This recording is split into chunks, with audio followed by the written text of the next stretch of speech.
les remercier les uns et les autres parce qu'ils ont été nombreux à préparer tout pour que nous ayons de bons travaux, et ils seront encore nombreux autour de nous tout le week-end pour que ça se passe bien, que vous ne vous perdiez pas dans les rues d'Ivry en allant manger, etc. etc. Donc, écoutez, on va, Fabien et Cécile nous le disaient à l'instant, on va immédiatement commencer les choses, et on va tout de suite passer au rapport d'introduction générale de notre congrès. Et donc, je passe la parole à Pierre Laurent, secrétaire national du Parti communiste français.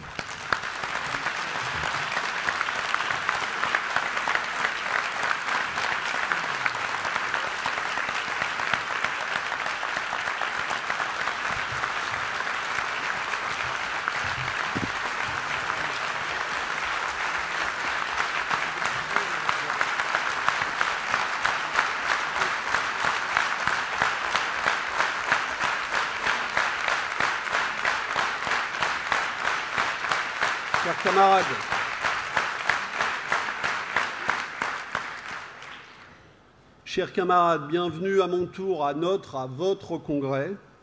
Merci à Fabien Gay et Cécile Cukierman, avec qui je travaille dans le groupe au Sénat. Merci à mon tour aux militantes et aux militants qui ont œuvré pour la réussite de ce congrès, aux camarades du Val-de-Marne, aux élus communistes du département et à son président Christian Favier.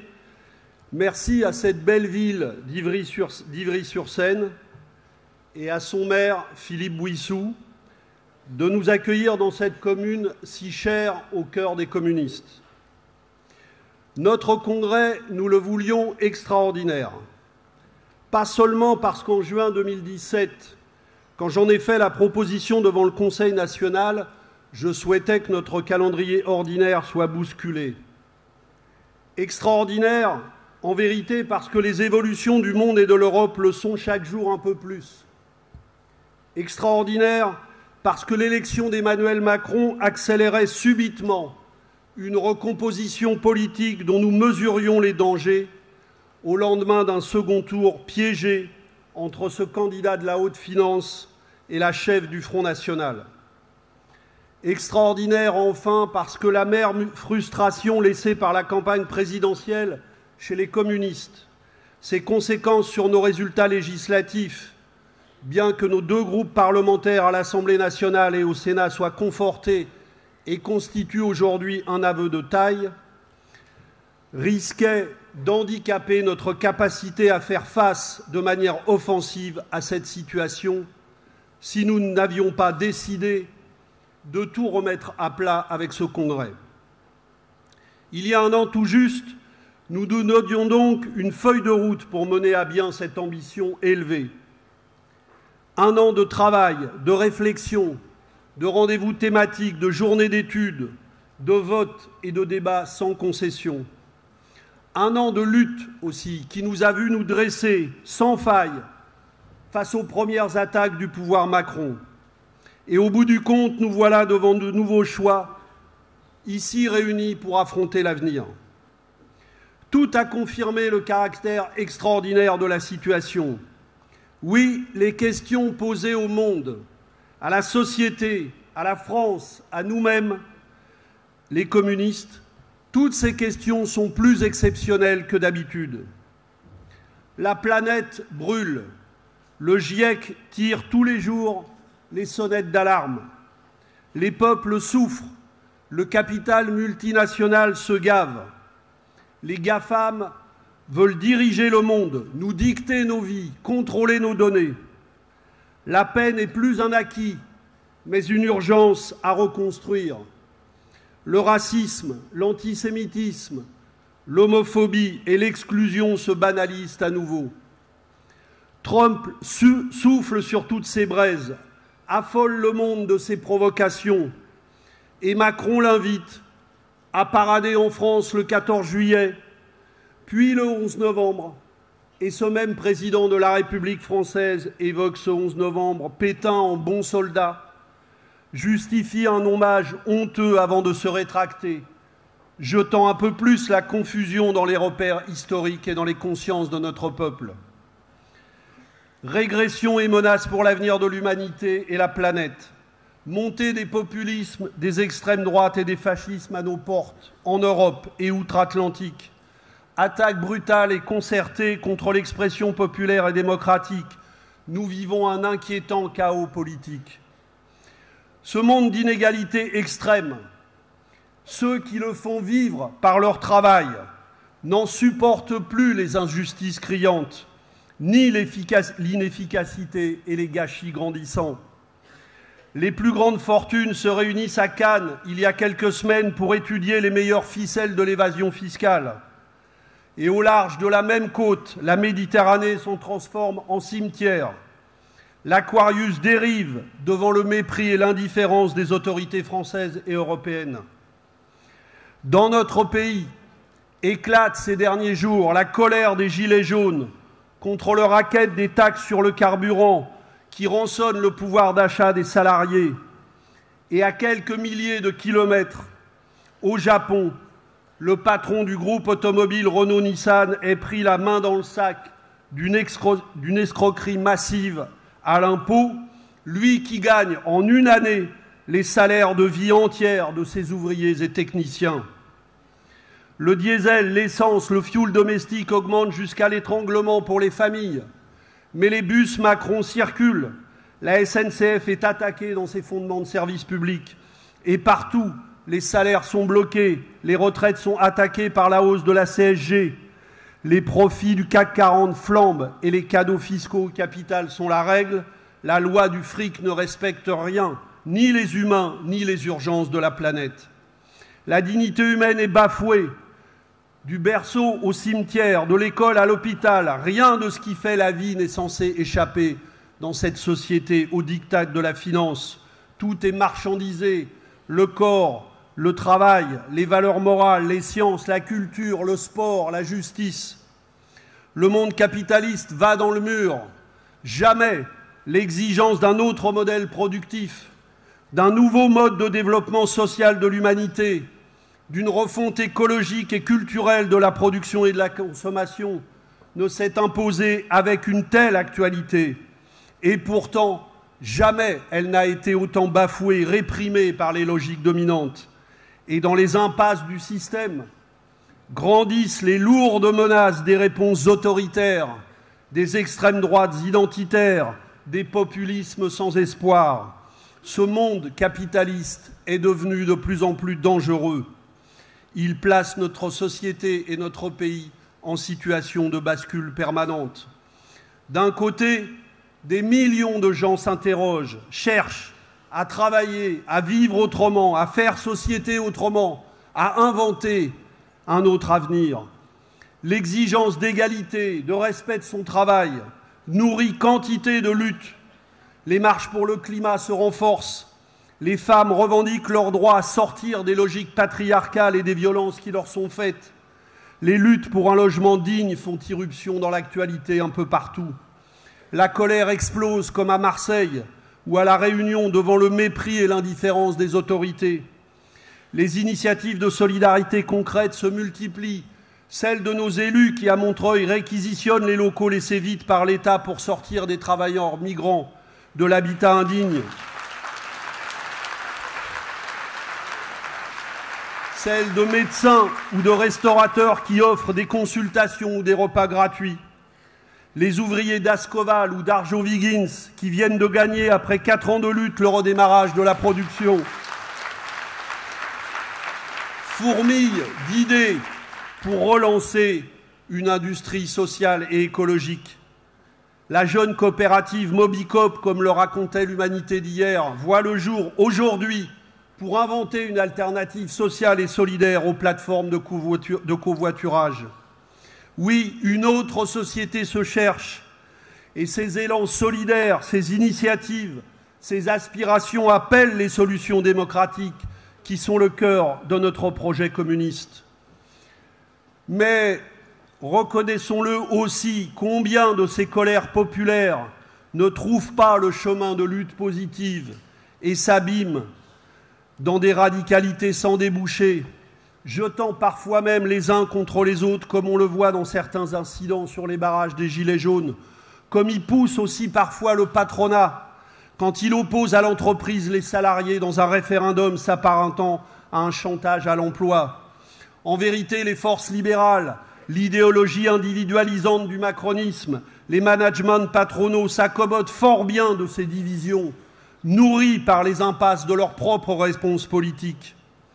Dans son dernier recueil, le poète franco-marocain Abdellatif Lahabi écrit « De nos jours, on ne s'interroge plus, on s'exclame. C'est en effet un des plateaux de la bascule. Mais il y a alors deux côtés pour retomber de la bascule. Et c'est notre choix, nous les communistes, d'être une force qui contribue, par sa proximité, son sens populaire, ses propositions, son attitude, ses actes, son savoir-faire rassembleur, à faire pencher la bascule du côté de la démocratie et de la solidarité, plutôt que de la violence et de la division, comme sait si bien le faire l'extrême droite. Les politiques libérales, en vérité, ne s'opposent pas aux réponses populistes ou d'extrême droite. Elles se nourrissent les unes des autres. Et pour sortir de ce dangereux dilemme dans lequel se trouvent aujourd'hui enfermés nombre de peuples européens, c'est à construire un chemin de lutte pour l'humain d'abord que nous voulons être utiles. Un chemin de réappropriation sociale des richesses créées par le travail humain. Un chemin de démocratie renouvelée, réinventée, qui permette à chacune et à chacun de reconquérir le pouvoir de décider pour sa propre vie et pour les choix du pays, pour la planète entière. Tout aujourd'hui va très vite. Tout est chahuté, questionné de manière inédite. L'état de la société, des clivages de classe, l'avenir de la planète, le paysage politique, la nature des nouvelles forces en présence, la gauche, les conditions de construction d'une nouvelle majorité politique de changement à partir de cette situation. Nous venons de vivre en direct toute cette année ces accélérations politiques depuis l'élection d'Emmanuel Macron. Nous savions, nous l'avions dit, nous les communistes, que la politique du président de la République tournerait très vite le dos aux attentes qu'elle avait suscitées, parce que son logiciel reste fondamentalement celui du service des grands intérêts capitalistes. Le président des riches et des premiers de cordée a très vite jeté le masque, avec une arrogance qu'il fait mine aujourd'hui de modérer, en parlant de changement de méthode. Mais rien ne change en vérité. Beaucoup de ceux qui avaient vu en Macron une issue possible à la crise de la politique se détournent aujourd'hui de lui. Nous sommes entrés en quelques mois seulement dans une nouvelle étape du combat politique. Et c'est à partir de ce que cherche la société, dans cette étape nouvelle, que nous devons nous déterminer, nous exprimer avec nos propositions. Ces évolutions de ces derniers mois, nous ne faisons pas que les constater. Nous y avons contribué. Nos mobilisations, aux côtés de beaucoup d'autres, contre les ordonnances et la casse du Code du travail, dans tous les combats aux côtés des salariés d'Alstom, de Carrefour, des Buttes et de bien d'autres, notre engagement actif aux côtés des cheminots contre la déréglementation du service public ferroviaire, notre tour de France des hôpitaux et des EHPAD avec nos parlementaires, notre campagne au sein de l'appel de Grigny pour des mesures d'urgence pour les quartiers populaires, notre bataille contre l'asphyxie et la mise sous tutelle des communes, le rassemblement des Hauts-de-France pour l'égalité des territoires, les multiples batailles animées un peu partout en France et par nos parlementaires, tout cela a participé à révéler la dimension de classe de la politique d'Emmanuel Macron et de son exécutif. Et l'affaire Benalla cet été a cristallisé elle aussi le rejet d'un pouvoir qui se croit tout permis, au-dessus du peuple et du contrôle démocratique du Parlement. La mobilisation que nous avons contribué à faire grandir à ce moment-là, au cœur de l'été, a stoppé l'offensive macroniste pour réviser la Constitution. Et notre serment du jeu de paume, lancé en juillet alors que Macron lançait précisément son offensive devant le Congrès à Versailles, a été extrêmement utile et était anticipatrice. Autre difficulté du pouvoir, la défiance des maires est maintenant maximum. Tout cela nous donne des atouts supplémentaires pour empêcher la révision monarchique de la République et de nos institutions, à laquelle le président n'a pas renoncé et qu'il va tenter de relancer au début de l'année 2019. La mobilisation démocratique sur ce terrain sera un des enjeux majeurs dans les mois qui nous séparent de toute la séquence des élections locales à partir de 2020. Cette bataille commence maintenant. Elle est même engagée et nous devons en donner le signal de départ. Ainsi, dans toutes les batailles, nous sommes confrontés à ce défi politique. Comment transformer la défiance, la colère, l'exaspération grandissante en une exigence de changement politique touchant aux logiques de prédation et d'autoritarisme capitaliste? Nous voulons ouvrir le chemin d'une alternative à la politique de Macron en France, qui ne soit pas le chemin de peur, de guerre sociale et de division du Rassemblement national de Marine Le Pen ou de la droite raciste de Laurent Wauquiez, mais qui soit le chemin d'une autre organisation des rapports humains, sociaux et démocratiques. Comment engager cette voie nouvelle? Comment en trouver les chemins? Comment en trouver la force? Voilà notre question. Tel que nous le concevons et que nous le réaffirmons avec force dans le texte que nous allons discuter, le communisme est une immense mise en mouvement de la démocratie, en quelque sorte une démocratisation de la démocratie, qui doit permettre progressivement aux femmes et aux hommes, aux salariés, aux travailleurs de toutes conditions, aux citoyennes et aux citoyens dans tous les domaines de leur vie sociale et personnelle, au travail et dans la cité, de se dégager de toutes les formes de domination, d'aliénation et de s'emparer des lieux de pouvoir, de les maîtriser et d'en créer de nouveaux pour construire du commun. Chacune des réponses que se pose la société a droit à une réponse démocratique à milieu de la confiscation et de l'opacité des pouvoirs tels qu'ils s'exercent de nos jours. De nouvelles formes de démocratie et d'appropriation sociale, participative, coopérative, délibérative, doivent étendre considérablement le champ actuel des pouvoirs populaires. Le communisme est pour nous le mouvement de cette émancipation, un mouvement de conquête démocratique, un processus de mise en commun des capacités humaines et des ressources naturelles démocratiquement décidées, progressivement construites, fraternellement consenties et sans cesse renouvelées. Il y a dans les bouillonnements de la société d'aujourd'hui des présuppositions, comme le disait Marx, ou des futurs présents, comme les nomme Lucien Sève. Nous voulons les appuyer en libérant la société de ce qui les entrave et en changeant pour cela les rapports sociaux de domination.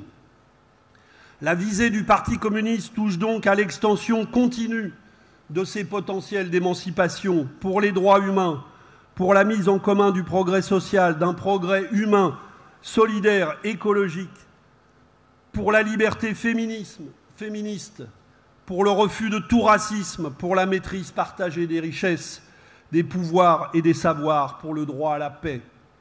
Rendre possible le chemin de ces transformations, c'est cela notre stratégie, un chemin de lutte permanent où l'appropriation populaire et consciente la plus large possible à chaque étape des transformations nécessaires est la clé de tout, sans laquelle rien n'est possible. C'est ainsi que nous concevons le rôle du Parti communiste, au service de la construction permanente et toujours renouvelée de ces rassemblements transformateurs. Nous n'éclairons pas le mouvement populaire au sens où il faudrait le guider. Nous éclairons ensemble, avec les citoyens, les travailleurs eux-mêmes, acteurs des changements, les chemins de transformation possibles, avec nos propositions et nos analyses sur les possibles comme sur les obstacles à lever, et aussi avec la créativité populaire, syndicale, associative, citoyenne, dont il nous faut sans cesse être à l'écoute. Excusez-moi. Je bois un coup, excusez-moi. Notre organisation...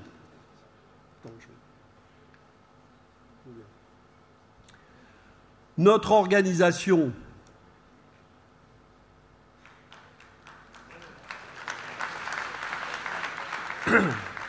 Merci. Notre organisation peut appuyer, donner sens, faire s'épauler une multiplicité de luttes, de mouvements et d'initiatives sur des terrains très divers, menés dans l'intérêt de l'immense majorité de la population, pour ses conquêtes citoyennes, pour des réformes de portée révolutionnaire, pour l'élargissement continu des droits et des pouvoirs du plus grand nombre. Et nos campagnes politiques doivent féconder ce mouvement en semant des idées nouvelles. Nous avons donc à cœur de rassembler, c'est la marque indélébile du mouvement communiste, et notre effort de rassemblement concerne à tout moment et les forces politiques et tout le corps social, intellectuel, citoyen, sociétal. C'est avec cet esprit de conquête et d'ouverture que nous voulons nous diriger vers un nouveau siècle communiste en 2020. Nous avons besoin d'un parti communiste offensif, un parti de mouvement, un parti d'initiative populaire autonome, un parti de culture et d'éducation populaire, un parti qui permette au peuple de gagner des positions de pouvoir dans la société, dans les institutions, au travail et dans la cité, un parti qui met l'union, le rassemblement devant les intérêts partisans et l'ego de ses responsables. Notre organisation doit tout à la fois mener de grandes campagnes nationales, et nous allons en décider au cours de ce congrès, et permettre d'initier, de faire grandir, de faire converger une multitude d'initiatives politiques décentralisées. Ce qui était plus difficile est aujourd'hui à notre portée si nous transformons notre mode de vie, nos règles, notre structuration en nous appuyant à la fois sur les engagements militants de terrain, sur les aspirations participatives de la société et sur les outils numériques qui peuvent instantanément aujourd'hui les mettre en relation. Notre structuration locale est un atout fondamental, essentiel. Elle permet aux communistes d'être ancrés dans les réalités quand tant d'autres décrochent de ces réalités. Non seulement nous ne voulons pas y renoncer, mais nous voulons étendre encore ces réseaux militants locaux, aussi bien dans les cités populaires, la ruralité que les lieux de travail. Et nous voulons leur donner encore plus d'autonomie, en faire de véritables creusets d'initiatives. Nous voulons pour cela mettre en permanence en direct tous nos adhérents, toutes nos structures de proximité, tous nos réseaux nationaux et transversaux d'activité, et toutes celles et ceux qui, dans la société, veulent agir ou dialoguer avec nous. C'est avec cet objectif que nous avons lancé le 5 novembre dernier la nouvelle plateforme du parti L'Humain d'abord. Et elle donnera d'ailleurs à voir, dès le lendemain du Congrès, l'ensemble des nouveaux éléments de communication et la nouvelle identification visuelle du parti qui vous sera présentée aujourd'hui en fin de journée. C'est avec cette démarche d'ensemble, mes camarades, conquérante et rassembleur, que nous allons aborder toutes les échéances électorales à venir. J'ai dit un mot des échéances locales de 2020 et 2021, essentielles à mes yeux et dont notre Congrès doit donner le signal de préparation sans attendre. Mais c'est évidemment le cas avant cela, ou en même temps, comme dirait l'autre.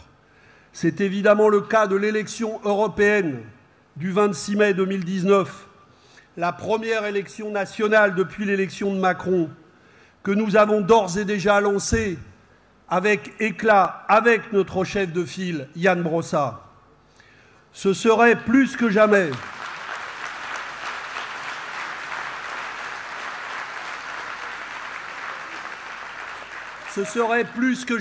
une folie dans ce monde que de laisser le destin de l'Europe se jouer entre les forces libérales et les forces nationalistes et xénophobes. Macron ou Salvini, Macron ou Le Pen, c'est de toute façon un piège redoutable pour les peuples. Le texte que nous allons discuter durant ces 2 jours aborde, après beaucoup de discussions entre nous, avec clarté ces enjeux. Non aux logiques destructrices des traités, oui à la refondation d'une Europe de la solidarité. Voilà le cap clair sur lequel nous avançons, avec la volonté d'ouvrir à chaque fois, dans la lutte, à chaque fois que nécessaire, toutes les brèches possibles en faveur des travailleurs. Nous allons continuer à tendre la main à notre Congrès, à toutes les forces disponibles, Et du même pas, nous allons avancer, car le 26 mai, c'est demain. Et là aussi, le Congrès est notre signal d'entrée en campagne de tous les communistes unis et offensifs pour l'élection européenne.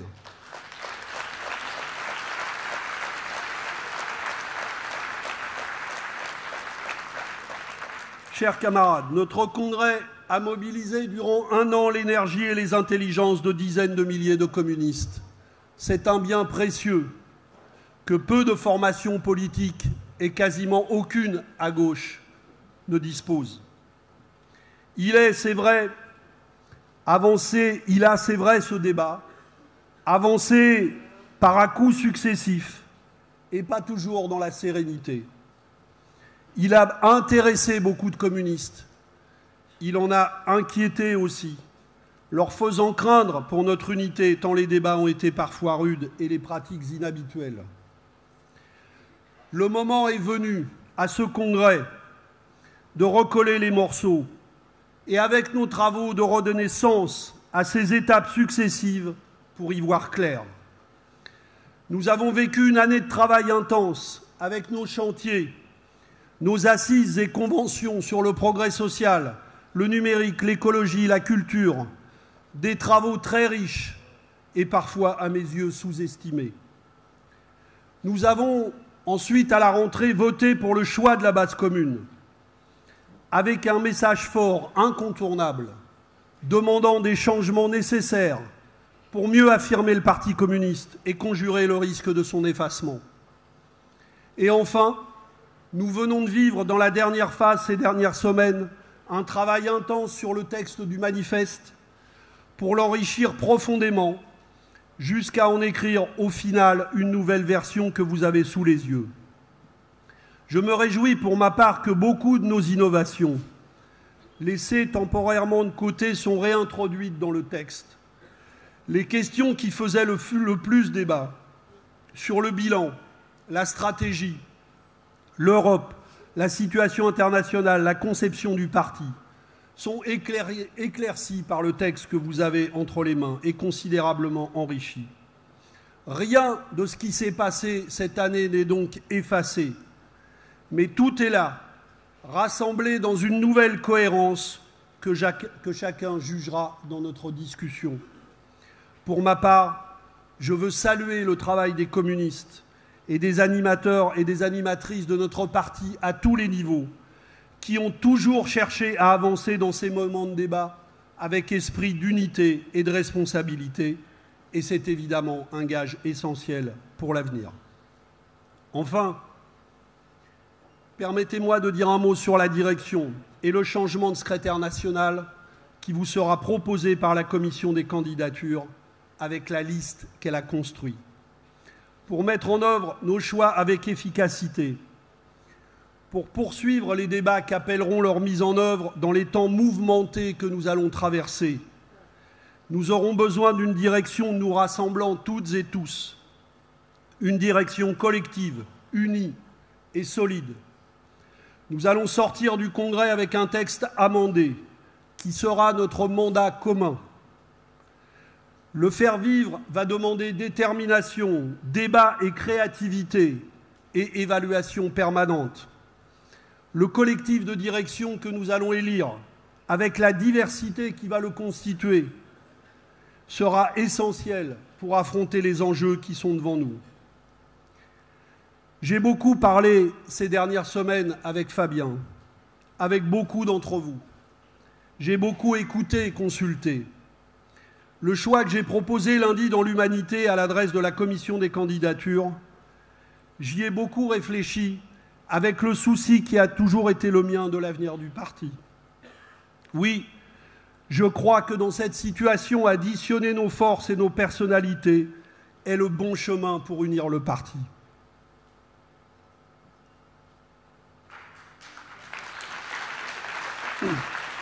Nous allons élire un nouveau secrétaire national, Fabien Roussel. Fabien aura tout mon soutien pour réussir. Nous ne voulons ni d'une direction qui refait le match en permanence, en tout cas pas moi, ni d'une direction Godillot. Nous voulons une direction de tout le parti, avec tout le monde, pour être unis et inventifs dans les batailles à venir.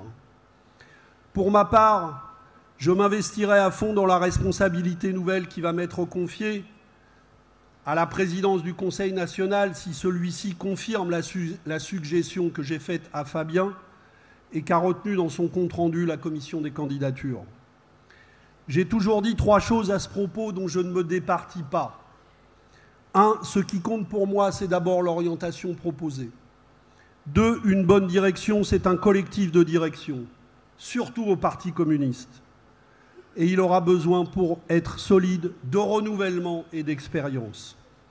3. Le secrétariat national chez les communistes n'est pas une question taboue, surtout si nous veillons aux 2 premières questions. J'ai tiré pour ma part les conclusions d'un débat qui risquait de nous cliver, d'autant que je proposais moi-même de préparer un changement de toute façon dans les 2 années à venir de secrétaire national. Le renouvellement est un bon signal que nous envoyons, conforme au renouvellement auquel nous travaillons pour notre propre parti. Et ce signal est d'autant plus fort quand il s'accompagne du rassemblement de nos forces dans leur diversité, un rassemblement auquel j'entends pleinement contribuer. Alors oui, mesdames et messieurs les journalistes, mesdames et messieurs les commentateurs de la vie politique, nous ne sommes pas un parti comme les autres. Le débat...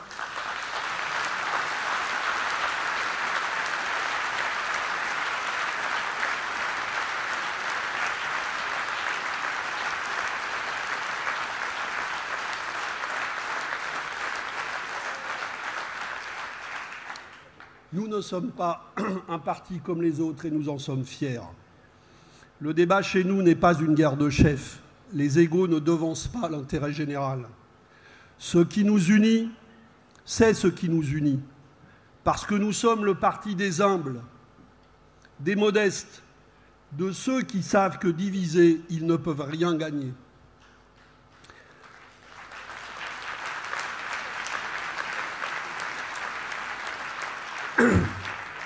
Fabien a forgé son militantisme dans les terres ouvrières du Nord et moi à Belleville, sur les terres de la Commune de Paris.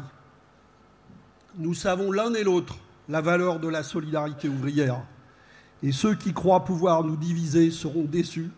Vous pouvez compter sur moi pour cela.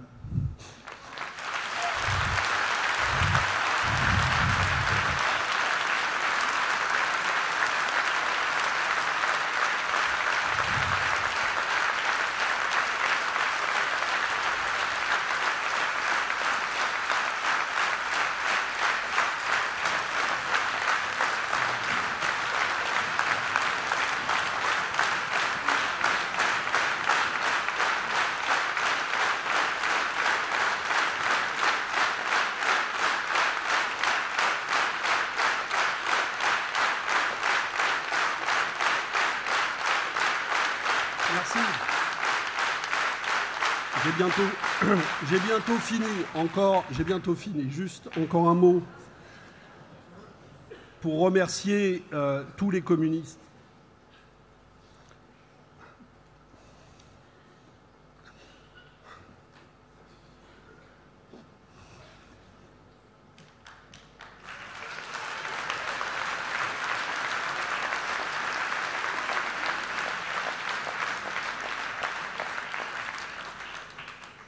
C'est pas de la tristesse, c'est de l'émotion.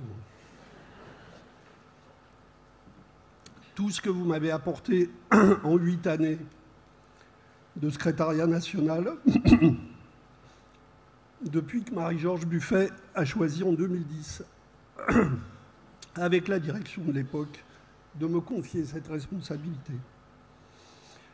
Chacun assume une telle responsabilité avec la personnalité qui est la sienne. Je l'ai fait, vous le savez, avec la passion du débat, du raisonnement, de la confrontation des idées, dans le respect et l'écoute des autres. Je me suis plu, je dois le dire, même quand ça m'a été reproché, je me suis plu à rester moi-même quand les médias voudraient tant nous formater et formater la politique. C'est vrai, et je l'assume.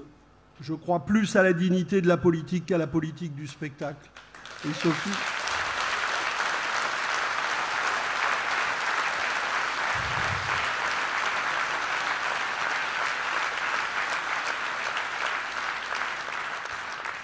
Et ce fut parfois, dans ce monde où les médias comptent tant, un de mes talons d'Achille. Mais je serai là demain aux côtés de Fabien et de vous tous. La sincérité de mon engagement, de votre engagement intact. Et face au cynisme des puissants, n'oublions jamais que c'est là notre force. Voilà, chers camarades, bon courage et bons travaux.